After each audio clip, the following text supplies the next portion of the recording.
जब तक विभाग का दखल नहीं होता तब तक उनके हाथ में कोई सक्रियता नज़र नहीं आती। उनको बताया जाएगा कि भाई ये आपकी ड्यूटी है, जिम्मेदारी है, निभाइए।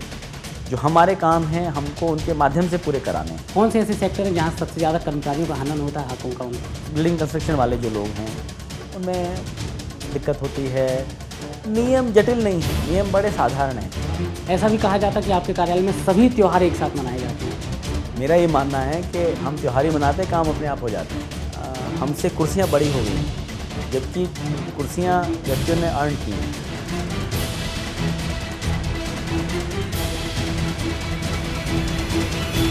नमस्कार, डीजी न्यूज़ के खास कार्यक्रम टॉक टाइम में आपका स्वागत है। मैं हूं वेंकटेश कोरी। कामयाब व्यक्ति कोई अलग काम नहीं करते, बल्कि वे हर काम को अलग ढंग से करते हैं। ऐसी ही शख्सियत के मालिक हैं जबलपुर के भविष्य निधि के क्षेत्रीय आयुक्त अजय के मेहरा। अपने बेहतरीन कार्यों के जरिए उन्होंने न केवल एक अलग पहचान स्थापित की है, बल्कि सरकार को भी अपने कामों के दम पर उन्हें प्रभावित करने की पूरी कोशिश की है। यही वजह है कि सरकार ने उनकी काबिलियत को पहचानते हुए उन्हें पूरे प्रदेश का भविष्य निधि आयुक्त के तौर पर उनकी नियुक्ति की है। आज हमारे साथ प्रदेश के नए भविष्य निधि आयुक्त अजय के मेहरा मौजूद है। उन्हीं से जानेंगे उनके विभिन्न कार्यों के बारे में, उनकी कामयाबियों के बारे में और नई नियुक्ति के बाद उनकी चुनौतियों के बारे में। मेहरा जी, बहुत बहुत स्वागत आपका। आपका भी स्वागत। 4.25 साल का कार्यकाल जबलपुर में, अब जबलपुर से विदा लेने जा रहे हैं। कौन से ऐसे कार्य हैं जिन्हें आप उपलब्धियों का नाम देंगे? नहीं, मैं ये मानता हूँ कि कोई उपलब्धि नहीं की हमने अपना काम किया है और कोशिश की है कि हम जनता के साथ जो हमारी जिम्मेदारी है वो ईमानदारी से निभा पाएँ। एक व्यापक दायरा के साथ आप प्रदेश के भविष्य निधि आयुक्त बन गए हैं। कोई नया विज़न, कोई प्राथमिकताएं कुछ मन में सोचा होगा? नहीं, अब क्या होता है कि जब आप पहला कदम उठाते हैं, दूसरा कदम स्वयं अपने आप उठ जाता है।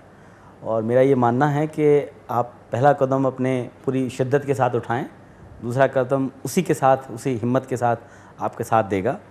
मेरा ये मानना है कि भविष्य निधि जो हमारा कार्यालय है, हमारा क्षेत्र, वो आम जन जो जिसको आप मज़दूर वर्ग का तबका कहते हैं, या जो बेनिफिशरी, लास्ट बेनिफिशरी सही मायनों में है, उस तबके को आप कहते हैं, वहाँ तक पहुँचना हमारा ध्येय है।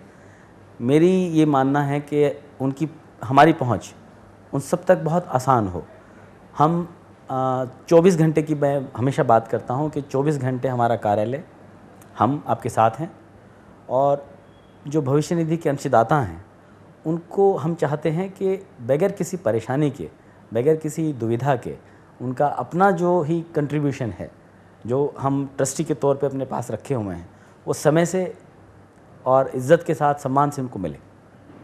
इस जबलपुर में क्षेत्रीय आयुक्त के तौर पर आपने काफ़ी कुछ नए काम भी किए हैं, काफ़ी प्रयोग भी किए हैं। ऐसी चुनौतियों की मैं बात करूंगा कि ऐसी कौन सी चुनौती है जिन्हें आपने बदल कर जो है उपलब्धियों में तब्दील किया है? चुनौती ये कह सकते हैं कि आप सबसे पहले जो एक सरकार का आमतौर पर रवैया होता है कि वहाँ जब आम आदमी पहुँचता है उसको थोड़ी झिझक होती है कि पता नहीं काम मेरी कोई सुनेगा कि नहीं सुनेगा। तो वो जो गैप है, मेरा सबसे बड़ी ये कहूँगा कि पहला उद्देश्य यही रहेगा कि वो गैप कम हो। हम सभी लोग, कार्यालय के सारे कर्मचारी, अधिकारी, हम आसानी के साथ आम जनता को उपलब्ध हों। आपके कार्यकाल में जबलपुर के कार्यालय को ISO का दर्जा मिला, ऑनलाइन की प्रक्रिया में काफ़ी तेज़ी आई, ट्रांसपेरेंट भी काफ़ी तेज़ी से हुआ। कितना चुनौतीपूर्ण आप इसे मानते हैं? कितनी मुश्किलातों का सामना करना पड़ा इन सब कामों को करने? मैंने कहा मुश्किलें बिल्कुल भी नहीं है। पहले मैं बार बार कह रहा हूँ, इसकी ज़रूरत है कि जब आप किसी भी ऑर्गेनाइजेशन में, संगठन में एक परिवार के तौर पे काम करते हैं तो काम सच में आसान हो जाता है। हमारे यहाँ वही हुआ कि हम सभी टॉप टू बॉटम, मतलब पूरे उच्च अधिकारी से लेके और जो निचला बिल्कुल जो कर्मचारी है, चतुर्थ श्रेणी का कर्मचारी है, उन सब ने मिलकर परिवार की तरह काम किया। तो जो गैप ख़त्म हुआ इनफैक्ट, उससे हमें परिणाम अच्छे मिले। ISO की जहाँ तक बात है, वो एक मापदंड है कि जो बार बार सीनियर सिटीजन्स के लिए, और चूँकि हमारा कार्यालय सीनियर सिटीजन्स के लिए ही है, पेंशन हम उपलब्ध कराते हैं, भविष्य निधि समय पे देने की बात करते हैं, तो उन लोगों में हमारे प्रति विश्वास पैदा हो। ये मेरे लिए चुनौती थी। मुझे बड़ी खुशी है कि आप लोगों की वजह से और हमारे इस परिवार की वजह से, जो दूसरे भिन्न भिन्न कार्यालय हैं, उनके सहयोग से ये संभव हो पाया। प्राइवेट सेक्टर की बात करें तो नियोक्ता कर्मचारियों को उसका हक देने के लिए उदासीन क्यों रहता है? उदासीन मैं इसको नहीं कहूँगा, शायद कभी उनको कई बार जानकारी नहीं होती है। जो भी रूल, कायदे, कानून जो भी बने हुए हैं, उनकी अनभिज्ञता कई बार समस्या पैदा करती है। तो उनकी जानकारी देना और क्रॉस द टेबल बैठ के जब आप बात करते हो तो आपको अच्छे परिणाम मिलते हैं। जब तक विभाग का दखल नहीं होता तब तक उनके हाथ में कोई सक्रियता नज़र नहीं आती। मैं दखल की बात नहीं कहूँगा, ये मेरा ये कहना है कि उनको बताया जाएगा कि भाई ये आपकी ड्यूटी है, जिम्मेदारी है, निभाइए। तो मुझे नहीं लगता है कि दिक्कत आएगी। और यहाँ थोड़ी बहुत दिक्कत जैसे भी आई होगी, मुझे सहयोग मिला और बड़ी खुशी से मैं कह सकता हूँ कि आपसी सहयोग से ही संभव है। नियोक्ता या जो कर्मचारी हैं या हम लोग जो हैं, जब तक आपसी सहयोग नहीं होगा, समन्वय नहीं होगा, जो हमारे काम हैं हमको उनके माध्यम से पूरे कराने हैं, तो सहयोग ज़रूरी है। आपके कार्यकाल में काफ़ी बड़ी कार्रवाइयाँ हुई है, कौन सी कुछ उल्लेखनीय कुछ कार्रवाई? मैं कोई इस तरह से नाम नहीं लूँगा किसी का भी, लेकिन हाँ, मैंने कहा कि जो हमारे दायित्व थे हमने पूरी शिद्दत के साथ निभाने की कोशिश की। उसमें थोड़ी बहुत दिक्कतें ज़रूर आती हैं, वो हर काम में आती हैं, वो हमें आईं, लेकिन आपसी सहयोग, आपसी समन्वय के साथ हम एक पूरा कर पाए। जब आपने ज्वाइन किया तब के में और अब के पीएफ कार्यालय में जो प्रक्रिया की बात करें या फिर बेनिफिशियल्स की बात करें तो कितना फ़र्क नज़र आ रहा है आपको? नहीं, वो तो है कि लगभग जैसे हमारे इस कार्य क्षेत्र में 1 लाख नए कर्मचारी भविष्य निधि के सदस्य बने और अब प्रदेश के लिए मुझे लगता है कि ये संख्या बहुत बढ़ सकती है।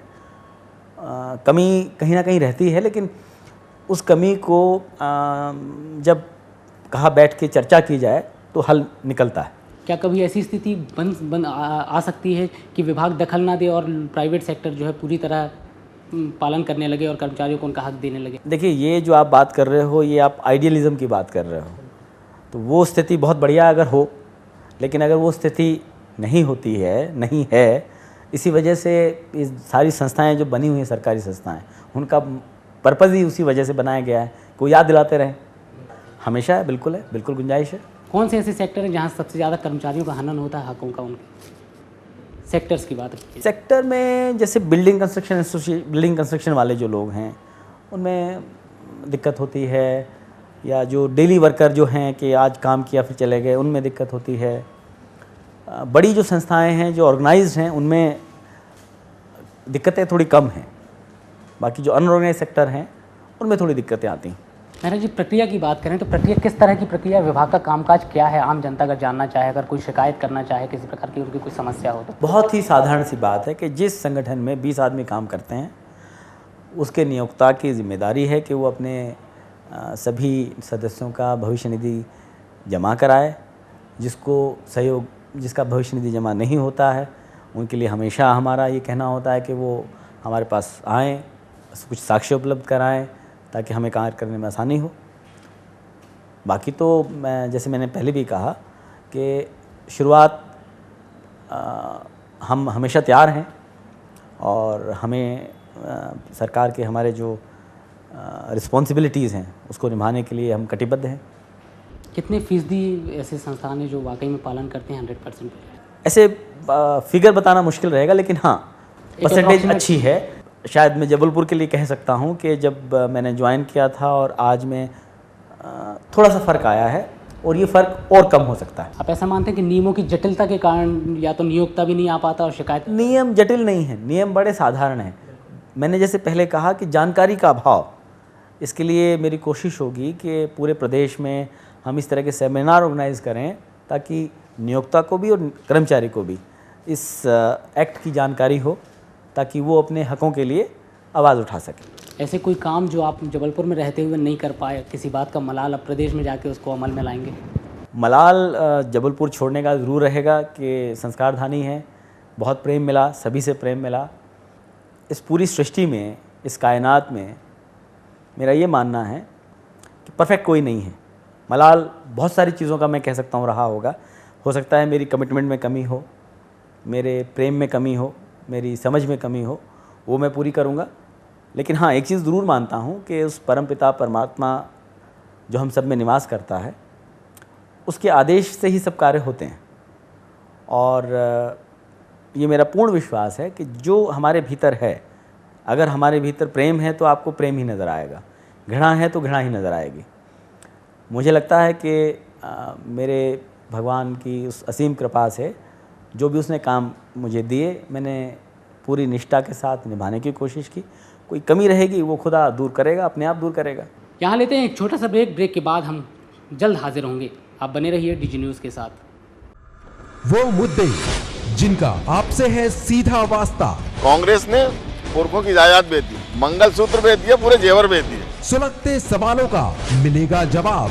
कौन सा विकास, किसका विकास? कांग्रेस खामोश क्यों? 2013 में एक बहुत बड़ा बदलाव संस्कारधानी जबलपुर में जरूर देखें। नगर निगम के अधिकारी के यहाँ तो छापे पड़ जाएं, तो मैं कहता हूँ कि अभी तक मध्य प्रदेश के जितने रिकॉर्ड हैं वो सब ध्वस्त हो जाएंगे। हर मसले पर होगी बेबाक बात। नक्सलिज्म या नक्सलवाद इस क्षेत्र में उस दौर में आया। करीब 35 करोड़ रुपए का भुगतान हमको आज जबलपुर शहर के 3-4 बिल्डरों से लेना है। पूरा शहर जानता है वो कौन है। मैया की अभिव्यक्ति के लिए एक भैया प्रकट हुआ है। सियासी दांवपेच के पीछे की हकीकत। गुटों की बात करें तो कई कांग्रेस गुट तो उनके लिए ग्रहण सरीका है। खबर के अंदर का सच बेबाक अंदाज में। कॉमर्शियल कॉम्प्लेक्स बन के रहेगा। हमको बहलाने के लिए कह दिया जाता है कि तुम्हारा विकास है। और जब मैं निकलूंगा यहाँ से तो पूरी तरह से बेदाग होगा। डीजी टॉक टाइम पर। ब्रेक के बाद एक बार फिर आपका स्वागत है। प्रदेश के भविष्य निधि आयुक्त नवनियुक्त हाल ही में बने हैं ये। इसके पहले जबलपुर में क्षेत्रीय आयुक्त थे, हमारे साथ बने हुए हैं। उनसे चर्चा को आगे बढ़ाते हैं। मेहरा साहब, इसके पहले भविष्य निधि कार्यालय सालों से काम करता था, लेकिन कभी कोई चर्चा नहीं होती थी ना आम जनता में, ना सरकारी ना प्राइवेट सेक्टर में। कभी आपके कार्यकाल में सबसे ज़्यादा सुर्खियाँ बटोरी आपके कार्यालय ने, क्या वजह है इसकी? वो सुर्खियाँ आप लोगों ने दी होंगी, हमने अपना सिर्फ काम किया। हाँ, ये काम जनता तक पहुंचना चाहिए, जो काम कर रहे हैं वो आप लोगों ने सहयोग दिया। किस प्रकार का आपने जो कॉन्सेप्ट तैयार किया कार्यों में बेहतरी लाने के लिए? एक पारिवारिक माहौल की भी बात होती है कि आपने कार्यालय में जो है कर्मचारियों के बीच की दूरियों को काफ़ी कम किया, एक पारिवारिक माहौल तैयार किया। कैसे हो पाया ये? एक बशीर बद्र साहब का शेर है, दीवारों पे नाम थे, नामों के साथ ओहदे थे। दीवारों पे नाम थे, नामों के साथ ओहदे थे। बहुत तलाश किया मगर कोई इंसान ना मिला। ये चीज़ मैंने सुनी थी, समझ बहुत दिनों में आई। आमतौर पे जो भी अधिकारी वर्ग है, या मुझे कहना नहीं चाहिए, लेकिन हमसे कुर्सियां बड़ी हो गई हैं, जबकि कुर्सियां व्यक्तियों ने अर्न की हैं। जब आप कुर्सी छोड़ दें और व्यक्ति बन के कार्य करें, क्योंकि हम अपने हिंदुस्तान में जो लास्ट बेनिफिशियरी है उसके लिए कार्य कर रहे हैं, तो जब हम वो सोच के उस तक कैसे पहुंचेगा कार्य, या वो क्या उम्मीद करता है, उस तरह से कार्य करना शुरू करें, तो दूरियां अपने आप कम हो जाती हैं। ऐसा भी कहा जाता है कि आपके कार्यालय में सभी त्यौहार एक साथ मनाए जाते हैं।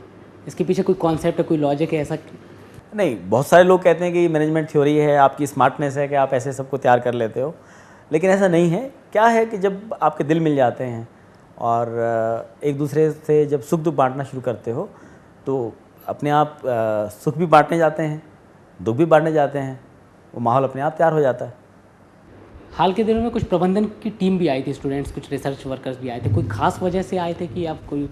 नहीं, एक उन लोगों का जो रिसर्चर रहते हैं उसको लेके था कि प्रोडक्टिविटी आपकी बढ़ गई, हिंदुस्तान का एकमात्र ISO ऑफिस है तो कैसे बन पाया।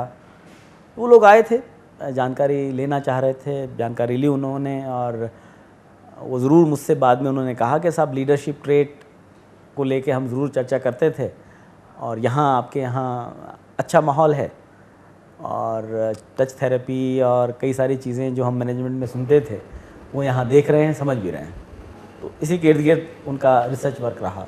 निश्चित तौर पर ये बहुत बड़ी कामयाबी है कि देश का पहला संस्थान ISO सर्टिफाइड है, और बाकी अन्य उपलब्धियां भी आपके खाते में दर्ज हैं। वैसे देखा जाए तो ये सब तमाम कामयाबियों का श्रेय आप किसे देना चाहेंगे? नहीं, निस्संदेह कोई भी, मैं कामयाबी तो कुछ नहीं है, हाँ काम हम ठीक से कर पा रहे हैं, इसके लिए मेरे माता पिता, खासकर मेरे पिता श्री SS मेहरा साहब, जो केंद्रीय सरकार में कार्यरत थे, अब रिटायर जीवन जी रहे हैं, उनका ही संपूर्ण आशीर्वाद, प्रेरणा मेरे हर कदम पे हमेशा साथ रहती है। क्योंकि मैं ऐसे परिवार से आता हूँ जिसमें सभी के सभी लोग सरकारी सेवाओं से जुड़े हैं, तो वो माहौल मुझे हमेशा ऐसा मिला कि सरकार में काम करने के दौरान जो ऑब्जेक्टिव्स रहते हैं वो कैसे पूरे हों और जो दिक्कतें आती हैं उनको कैसे पूरा किया जाए।